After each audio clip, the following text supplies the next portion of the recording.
All my life I had been good.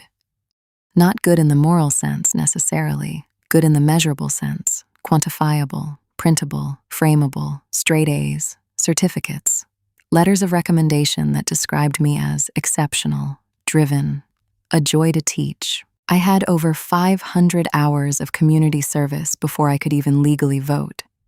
500 hours of planting trees in gloves that smelled like wet soil. 500 hours of tutoring children whose names I still remembered, but whose faces had blurred into something softer. 500 hours of smiling when adults told me I was going places. I was president of my varsity team. I stayed late. I arrived early. I did everything I was supposed to do, and more importantly, everything I wasn't supposed to have to do, but did anyway, because that was the girl I was. The girl who went above and beyond. The girl who didn't stop. Until suddenly, I did. When my acceptance letter arrived from a college I had dreamed about, it didn't feel like fireworks. It felt like silence. I had expected something to change inside me. Some ignition. Some confirmation that all of it had meant something. Instead, I felt empty. Because the truth was, I hadn't chased the dream. I had chased the finish line. And now that I had crossed it, I didn't know who I was anymore. College was supposed to be my next race. Instead, it became my first rebellion. For the first time in my life, no one was watching. No parents checking homework. No teachers praising my discipline. No coaches timing my effort. Just me. And I didn't know what to do with that kind of freedom. So I did everything. I went to parties where the floors were sticky and the air smelled like cheap perfume and warm beer. I stayed out until sunrise and slept through classes I barely remembered registering for. I said yes to everything. Yes to adventures. Yes to strangers. Yes to versions of myself I had never met before. In high school, I had been invisible in the way only overachievers can be. Respected, but never known. Admired, but never chosen. In college, I became someone else, someone louder, someone freer, someone alive. And somehow, in the chaos of that first year, I found them. My girls. There were 5 of us. We joked that we were our own sorority, except we hadn't rushed anything except into each other's lives. We named ourselves after the initials of our last names, a secret code that felt sacred and ridiculous all at once. We each had our roles. There was Jess, the athlete, whose confidence filled every room before she even stepped inside. There was Taylor, the silly one, whose laughter drew boys like gravity. There was Hannah, the genius, who actually enjoyed reading textbooks. There was Micki, and there was me, the creative one, the one who observed, the one who felt everything. We were inseparable. We studied together, ate together, got ready together, sharing mascara and secrets and versions of ourselves that only existed in those moments. For the first time in my life, I wasn't just impressive, I was important. Micki was different from the rest of us. She was disciplined in a way that reminded me of my old self.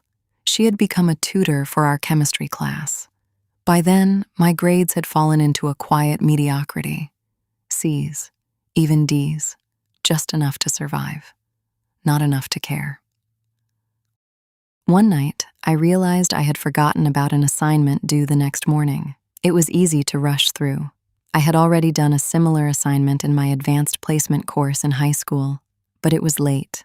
Too late to go to the library, too late to pretend I was still the girl who stayed ahead. So I did what I had learned to do in college. I asked for help.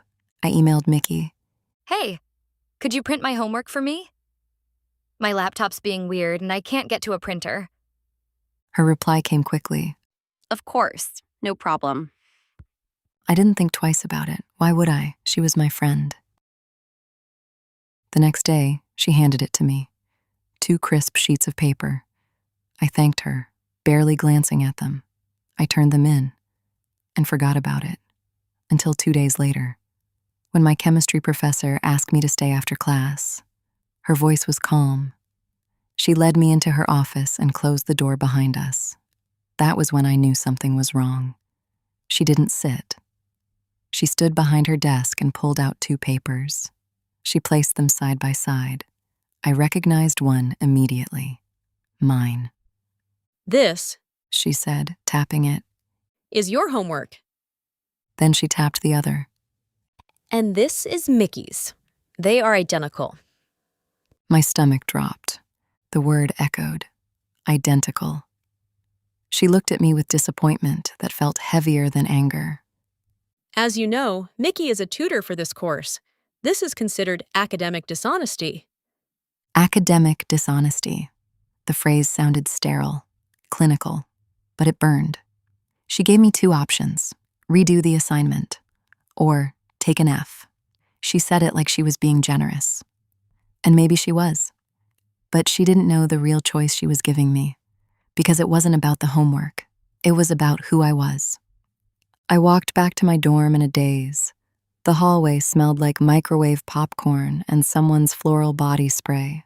Normal. Everything was normal. Except me. Because I knew something she didn't. I hadn't copied Micki's work. She had copied mine. And in that moment, I realized something else. She hadn't told the professor that. She had let her believe I was the cheat. I sat on my bed, staring at nothing, trying to understand. Was it a misunderstanding? Was it easier for her to stay silent? Or had she chosen herself over me? The question hurt more than the accusation. I had a choice: redo the assignment, stay quiet, protect her, or tell the truth, expose her, protect myself. I only sat there for a minute before I stood up. The library was quiet, sacred. The girl I used to be lived in places like this. I logged into my email, scrolled, and found it. The message, my request, her reply, proof. My hands shook as I printed it, not from fear, from clarity. Her office door was open when I returned. She looked surprised to see me. I've made my decision. I said. She nodded, expecting surrender. I won't be redoing the assignment. Her expression hardened. Then you understand the consequences. I placed the printed email on her desk. I do. She read it, slowly. Her face changed, confusion, then realization. I emailed Micki and asked her to print my homework after completing it. I said quietly. That assignment was mine. Silence filled the room, heavy, unavoidable. You should be giving her the choice. I said, not me. I don't remember what she said after that. I only remember how I felt when I walked out. Not victorious, not angry, just free. Because for the first time in a long time, I had chosen myself. Not the perfect version, not the obedient version, the honest one. Micki never confronted me, never explained, never apologized, and I never asked. Some friendships don't end with explosions. They end with absences, with silence where trust used to live. I finished that year differently than I had started it, still partying, still searching, but more awake. I transferred the next year to a more prestigious school, a fresh start. Some of my credits came with me, some didn't. I didn't mind, because that year hadn't been lost. It had been won. I made new friends, had new experiences, discovered new pieces of myself, and slowly I remembered the girl I had been. Not the one who never failed, but the one who knew who she was. I realized something. The choice had never been about chemistry. It had been about identity, about loyalty, about truth. For 18 years, I had been the girl who did everything right. Then I became the girl who did everything wrong. But somewhere in between, I became the girl who chose herself. And that made all the difference.